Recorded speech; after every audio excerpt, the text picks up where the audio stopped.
Good morning, good evening, namaste, hola, bonjour, geremed, and maraban. This is Namya Joshi, your host for the day. Welcome to episode 58 of the podcast, Each One Teach 10, an amazing world of STEM.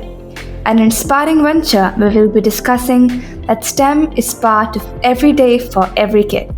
We all will learn together how to build a STEM culture. Well, for today, I'm honored to have Miss Aimee Bloom, who is a coordinator of instructional technologies working with educators, students, and administrators in alternative education, special education, and career and tech. She brings to us over 16 years of experience in education. Her career began as a pre-K 8th grade art and computer teacher. She's also an ISTE certified educator and a Google certified trainer. She has participated on communities and was a co-author for the New York State Computer Science Standards. It's my honor to have you here, Miss Aimee. How are you doing today? Oh, thank you so much for having me here. I'm doing fantastic. Even better being here with you. Thank you so much. So our audience are eagerly waiting to know more about you. And before that, we would love to know, what's the weather like there? Oh, I'm in Buffalo, New York. And right now it's actually not too bad. We went from having a blizzard probably about 2 weeks ago to 40-degree weather right now. So I have to say, our winters are a little bit of unpredictable around here, but right now we're in a good spot. That's great to know. Even here in India, it's really chilly. It's 10-degree right now, but it's gonna be all right soon when summer comes. Exactly. Right. So before we continue, we'd love to know more about you, the work that you're doing, and if there are any things that you're planning upon, like projects. So can you please enlighten the audience about that? Yes, as you stated earlier, so I'm the coordinator of instructional technology. I oversee the career in tech as well as exceptional education. And I work a lot with the teachers. Primarily, one of the bigger projects I'll be having this year is going to be bringing robotics into the special education classroom. So we're going to be planning a couple STEM days. I've been working with a couple of teachers integrating Minecraft into their curriculum, as well as getting teachers up to par with the various educational technologies that they could be using with their students. So I'm really looking excited for that endeavor. I am also on the committee for a STEM day that's coming up. It's more of a maker fair that will be coming up here in Western New York. So I'm looking forward to that as well. That's really great to know that you're going to be using Minecraft in the classroom for the curriculum. And that's great to know about the STEM day as a maker day as well. So those wishes to you for that. Yeah, the maker, actually, the Minecraft I'm really excited about because one of the programs that we offer here is 100% virtual. So we will be using Minecraft pretty much, the schools ran a little bit before the pandemic. It totally fluctuated during the pandemic. And now we still have students that learn from afar. So it's going to be exciting to see how they're going to be able to utilize Minecraft being from all different parts of New York State. I agree totally. So as we're talking about learning environment, engaging with Minecraft, so how do you instill agency in a learning environment with your learners, be it students or teachers? Oh, that's a great question. When I was a teacher in my classroom, the biggest proponent of education I had was student agency, having them take ownership of their own learning. So I worked with students a lot on setting their own learning goals for the year, what they wanted to accomplish. And they had a lot of hands-on on what and how they wanted to learn in the curriculum that I taught them. So I took those skills, and now when I work with adults with professional development, I also provide them the same opportunities. I want them to take ownership of all the skills and dispositions that they should be learning. So I make sure that there's a plethora of choice, that they have the ability to have just thoughtful discussions, and also set goals for themselves on what they want to learn while they're with me. I totally agree with that. That you believe the biggest proponent is student agency, and you always set up the student goals so that they can take ownership of their own learning, and they can learn the way they want to learn because everybody learns in a different way. So they have the skills in their hand. They just need to know the way they want to learn, and that's a really great idea of how we can instill agency in the learning environment. Absolutely. I think, like, for me, yes, curriculum and meeting standards are important, but at the end of the day, I want those soft skills developed. So for example, when I taught in the classroom, which wasn't too long ago, my rubrics were set up a little differently. So if you were showing me exactly what you knew, you pretty much, got the 80, 90 mark. But if you went above and beyond, that's where those hundreds came. But I also didn't believe in failure. I believe in failing to make mistakes and you learn from them.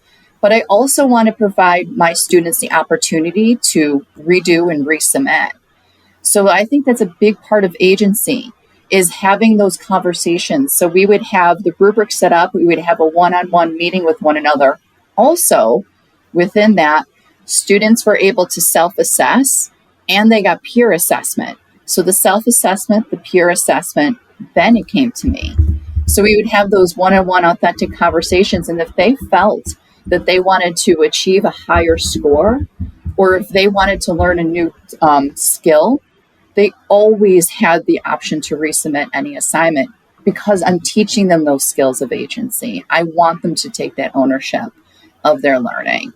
And I think that's like the most important thing that we need to focus on in education, because eventually you're all going to leave those school doors. You need to be advocates for yourself. So let's set up our students for success to be able to articulate those thoughts, be able to express their feelings, and most importantly, know that their classroom is a safe place where they could take risks, fail, and try again.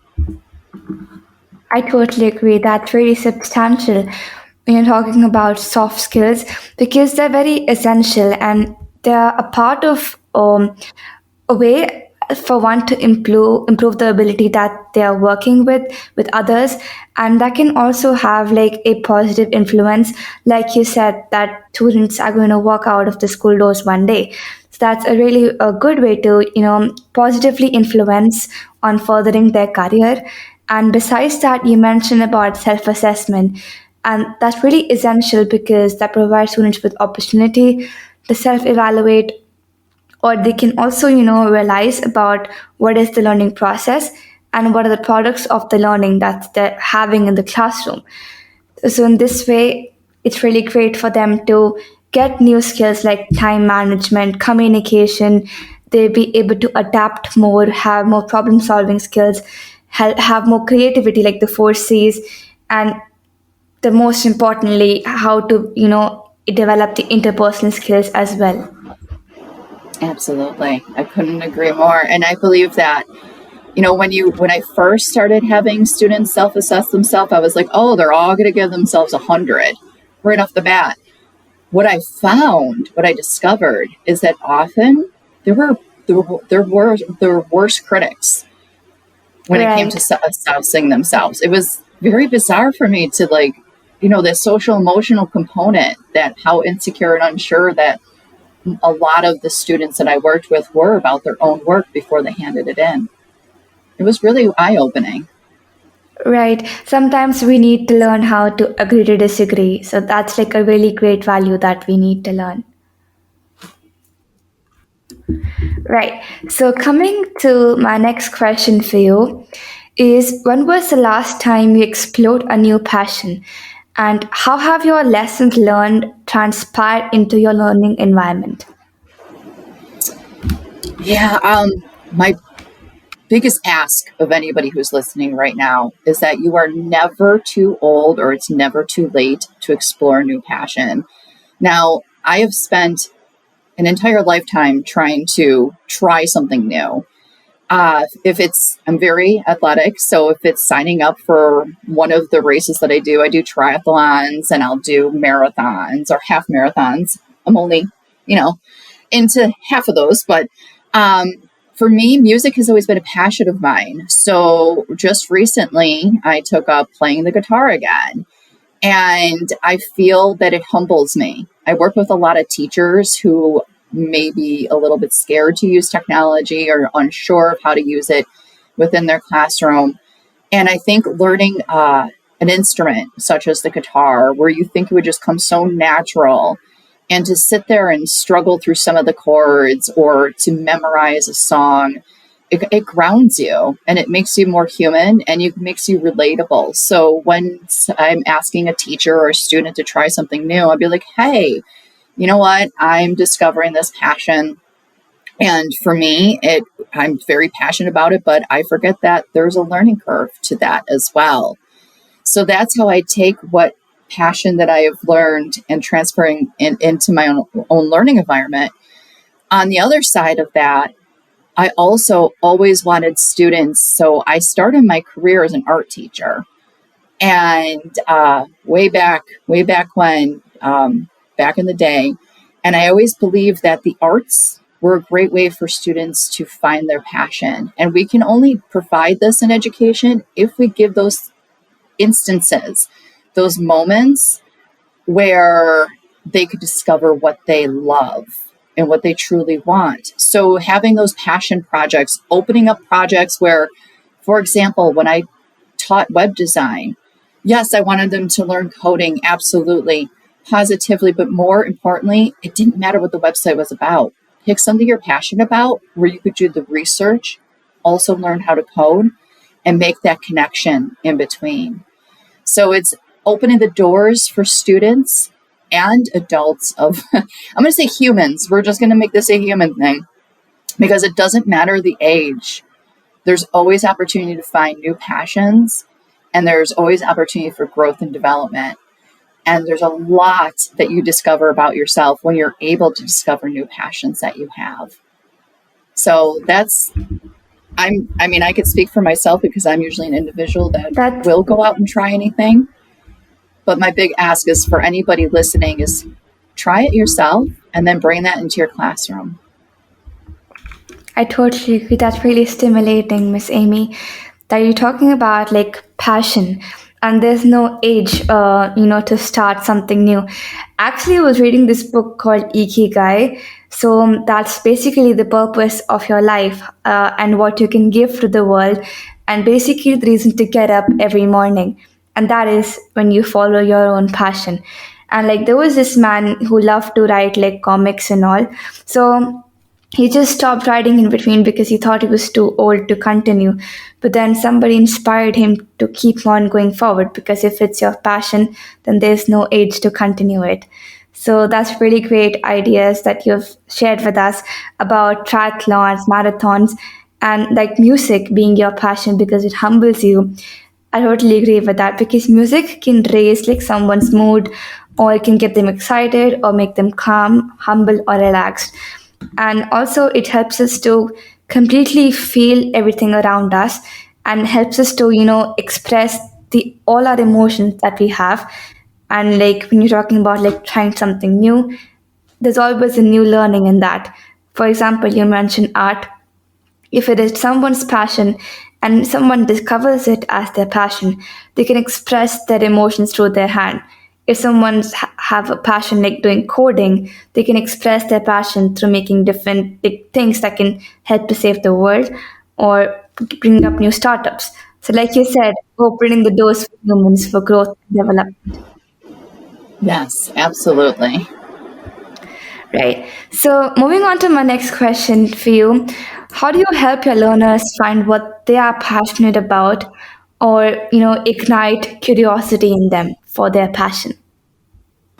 Again, I think that goes back to opening up your lessons, opening up the possibilities, or providing time throughout the day for students just to explore different areas that they're interested in. I think so often we are so rigid on a schedule and tightly, of course, again, I'm going to go back to curriculum and standards because those are all important. There's also something to be said about play. And so often, like, we develop and we need to play to learn. And I think providing play as a way to discover what they're passionate about, like, look at when you first started going to school, kindergarten, first grade. Different centers, they had the kitchen center open where someone could discover a passion that they'd like to cook or play house. And they had Play-Doh where you can discover that you liked tactile, artistic abilities. Maybe there was a math manipulative, different books to read. Why don't we continue that in education? Why isn't that made available to our seniors who are graduating? But by then, they're expected to know what to do with the rest of their life. But somewhere along the way, we take away that ability to have them play, ignite any kind of curiosity, or even explore other passions. So we need to start embedding that back in. We need to start providing opportunities for our students to learn what they're passionate about. So a couple examples I can give you. A lot of my projects, because I was very much heavily a project-based learner teacher, is that I would open up the end product to whatever the student wanted to do. One of the larger projects I would do is New York State. So fourth grade is really big here on New York State. And everything that we learn about the world around us equates to how New York State reacts and interacts with that in social studies. So what I wanted to do is I wanted the students to learn about New York State, but through their own way. So what they had to do is pick a place within New York State that they haven't been to. And it's quite amazing how many students were disappointed that Disney World was not located in New York State. They had to do that research for New York State. They had to plan a vacation there for them and their family, come up with a budget, check out the hotels, all the amusement. So there's all the learning. At the end, they had to advocate for why we should go to New York State. But I didn't want them to all come up with a presentation or a brochure. I wanted them to find what they were passionate about to express what they have learned. Some made a video, some made a commercial, some went and did a clay animation. So they all came with a different package at the end, because throughout all that learning, no matter how it's presented at the end, I just had to make sure that it was there, but I wanted them to discover maybe something they could find that they're passionate about. Maybe they didn't know they were into photography or that clay animation, or even creating a brochure using tools such as Canva. So it was really interesting to see that you can take a very guided lesson and just open it up to see what students, and I had some students made a podcast. So just open up that end project just to see what students are. And those are just little things that you can do within education to ignite some of that passion, some of that curiosity. And all it did was just not have the same cookie cutter end product, where they're able to explore what tools they wanted to use and how they wanted to decipher the information. Absolutely.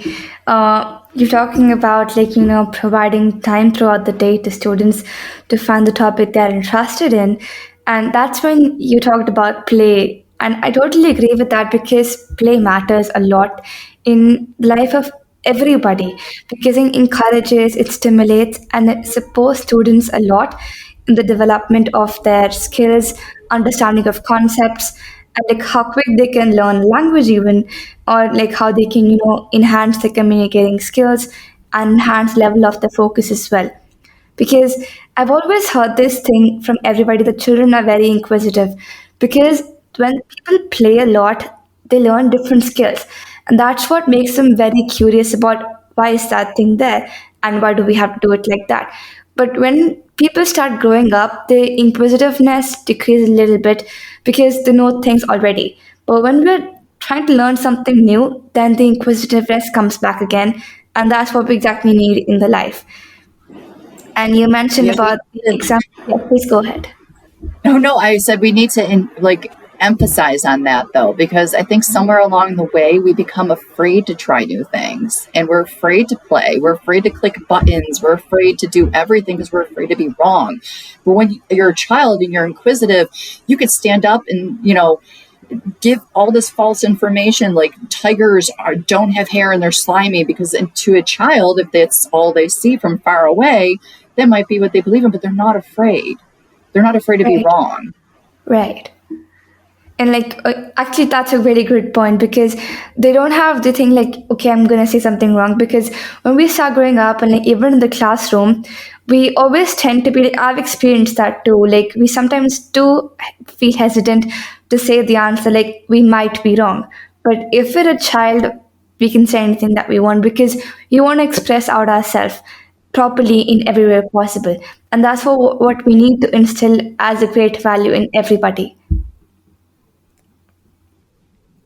Right. And you mentioned about the example of New York State, of trip planning, brainstorming, team building, as some of the skills that were involved in that.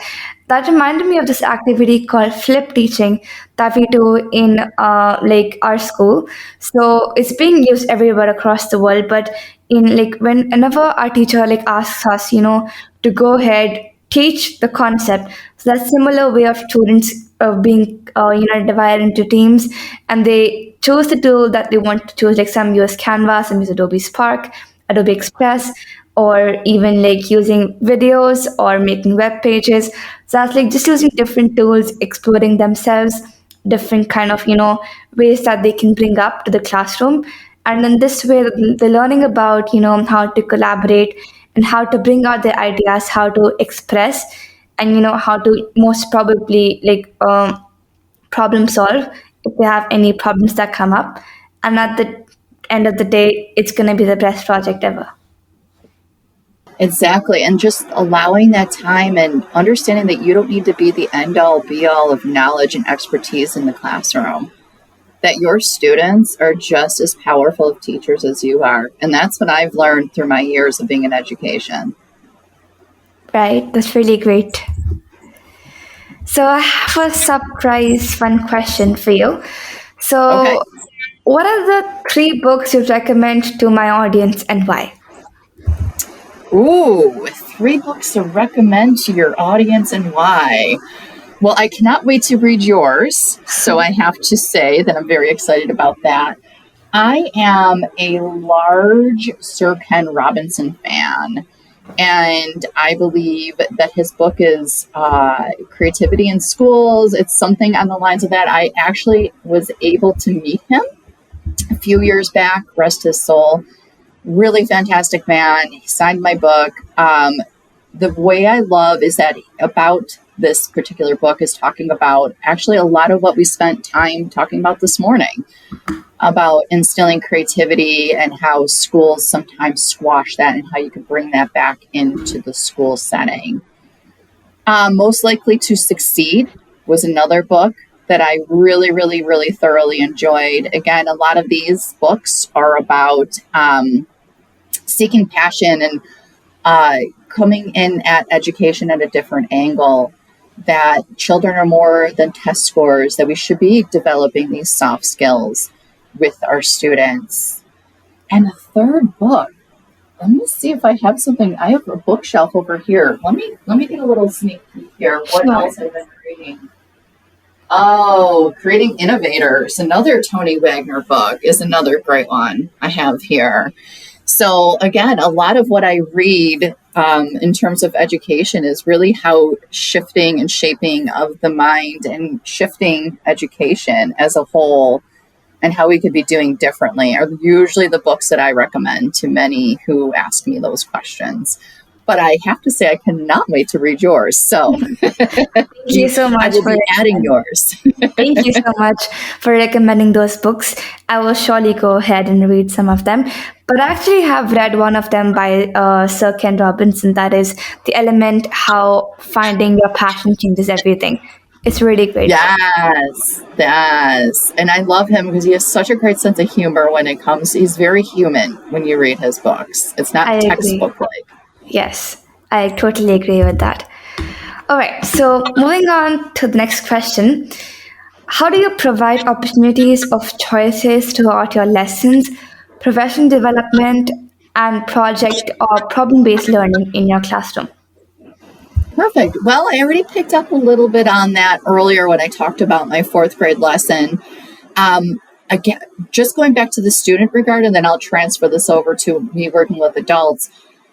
With the students, I would start off every year, I think third grade and up. Now I taught preschool through eighth grade. Third grade, third grade and up, we would all come together and talk about what exactly they wanted to learn that year. So a lot of the times I would propose curriculum to them and almost give them a learning path and how they want to learn. And we would come together as a group and decide what exactly skills or tools we want to learn about that year. So it was exciting for me because I don't like teaching the same thing year for year. I actually prefer the challenge of learning about new tools, new ways to implement technologies as well. I learned more about coding than I ever have before by allowing students to help me write my curriculum every single year. In adults, when I do my professional developments, I often will provide choice boards for them. And I believe in this in a couple of ways. Number one, it teaches them how to implement these instructional practices within their classroom. It also allows me to meet the teachers where they're at, depending on their level of comfort with instructional technology. So I can devote more time to those who need it, and then I provide instances of independent skills for the teachers who are very comfortable and are ready to push themselves outside of their comfort zone, but can do so independently. I have also built several courses called Choose Your Own Tech Adventure, where the teachers can decide what learning path that they want to take based on their needs and comfort level within the classroom. So I really, really emphasize providing choice along the way. And sometimes up front, it does take a little longer to put these items together, but the learning within it, that's what's so vital. The ability to have a human, regardless if it's a child or an adult, be able to choose their own learning path and the skills that they want to acquire it's priceless, honestly, because then they get to learn, again, just going back to those soft skills, self-regulation, setting their own goals, the ability to move forward, regardless if they are, stumbling and falling. So those are why it's so valid and so important to provide that, because again, I can't express enough, those skills are transferred over into everyday life. Skills that they're going to need when they acquire their career or they just go into the job market at 16, 17 years old. That's actually very influencing, that you are giving our students the opportunity to decide the way they want to learn, and that's how students are creating the lesson plans in their own way. And for adults, like you mentioned, of creating choice boards, that you can teach them how to implement instructional technology into the classroom, and giving instances of independent skills that they can choose their own tech adventure through lessons that you have created. And like you mentioned again about giving students choice, that's really vital, because giving choice, voice, and agency to students is very important. And then again, skills, when passed on one to another, they create the ripple effect. And then that's how the chain keeps on continuing. Absolutely. At the end of the day, I fully believe that is our responsibility as an educator. Right. So, in the end, we would love to know where we can find you online, and also would love to have a message from you for the audience watching us. Perfect. Well, you can find me on Twitter at AJ Bloom 2.0. That's 2.0, I should say. I also have a website, bloomintoedtech.com. So that's where I'll put a lot of my information, tutorials, how-tos on there as well. And if there's one thing I want to leave everybody with is this. there is a lot to be said about allowing agency within your classroom. Again, I'm just going to emphasize, yes, the curriculum, the content is all vital and important, but we are here to develop humans that are going to be able to give back to the world. And in order to do so, we need to provide them structures that they can understand themselves, advocate for themselves, learn how to work in groups, be supported while they're working in those groups. And most importantly, learn that there is so much learning and failure and mistakes are welcome, and that there's always opportunities to stand up, dust off, and try again. Right. That's why we say fall 7 times, stand up 8. Thank you so much, Miss Aimee, for being here on my podcast. And listening from you today has just reminded me of this quote by Benjamin Franklin that tell me I forget, teach me I remember, involve me I learn. So that's what things goes on with skill enhancement, giving choice, and being able to express what we want to say. Very well said. Thank you so much for having me here today. Thank you so much for being on my podcast. And thank you so much, everyone, for listening to this episode. And I'll see you in the next one. Till then, each one, teach 10. Have a nice day.